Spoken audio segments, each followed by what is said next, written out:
Macam mana nak kenal pasti rumah kita, kedai kita, bangunan kita, tempat kita ada gangguan? Okey, rumah kita fokus rumah dulu.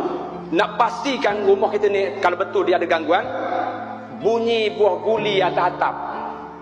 Atas atap rumah kita bunyi buah guli. Teng, macam buah guli jatuh golek. Teng, kalau kerap kali bunyi gitu, tolong cek. Yang bukan orang baling lah, bukan orang khianat.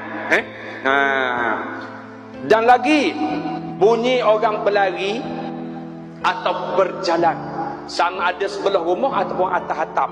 Orang tak ada, tapi bunyi orang berjalan. Tolong cek rumah kita, takut ada gangguan.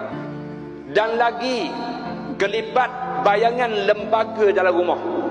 Contohnya orang puan tengah basuh pinggan makuk dekat dapur, tiba-tiba nampak benda melintah hitam dekat peti, dekat pintu tandas, dekat pintu bilik kita.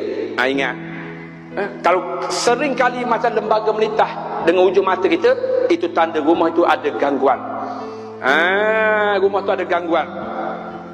Dan lagi, hak saya sebut tadi, berlakunya hilang wang, barang berharga atau benda pelik dalam rumah. Yang saya sebut tadi, hilang telefon, hilang pitih wang ringgit, hilang barang kemas yang pelik. Tu menunjukkan rumah dia ada gangguan. Tapi jangan salah pula. Ada setengah tu tak sedar dalam rumah ada toyol palitang. Apa maksud dalam rumah toyol palitang? Anak sendiri dia tuduh kejing. Dia kata sihir, dia kata orang buat. Lalah toyol palitang, anak sendiri hok ada kaki pe kuda. Anak ada yang isap air, minum air ketung. Anak yang ada syabu hok gining je curi. Kena cek dulu.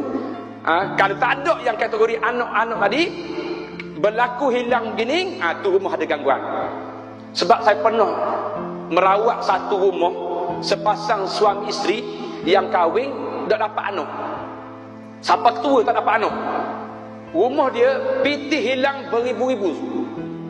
Waktu saya pergi tu, dia orang bertani, dia orang tanam, ada kebun sawit. Sekali hilang 3,000. Pitih dia letak dalam Quran. Orang tua biasa, dia letak dalam Quran. Dia letak dalam Quran 3,000. Hasil jual kelapa sawit. Esoknya dia niat ni, suami isteri niat nak masuk bank. Esok nak pergi bank, nak simpan lah bank. Apa yang jadi? Esoknya selepas subuh, buka Quran, licin, yelek, anda RM10. Tak ada sekeping habbo, orang Terengganu kata.